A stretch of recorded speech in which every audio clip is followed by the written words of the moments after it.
Hello hello అమ్మా, చెల్లి వచ్చిందా రాఖీ కట్టడానికి? చిల్లరాలు ఎవరు రాలే గాని అయినా మనం వాళ్ళకెందుకు గుర్తుంటాంలే గాని నువ్వు వెళ్ళిన పని అయిందా? వస్తున్నావా ఇంటికి? ఇంకా మీ సేవ తీయలేదమ్మా, ఒకసారి రాగానే ఫోన్ చేసి అడుగు దాగు.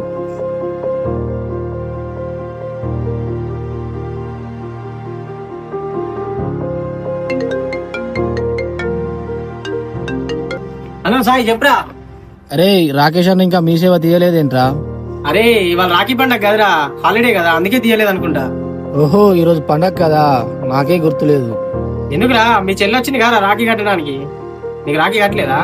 మా చెల్లి ఇంటికి వచ్చిందా? అరే ఇంతకు ముందే చూసినాం రా, మీ ఇంటి సైడ్ నుండి వస్తా అంటే. సరే సరే ఉండు. వీరేంటి, చెల్లేమో ఇంటికి వచ్చిందంటున్నాడు, అమ్మేమో రాలేదని చెప్పింది.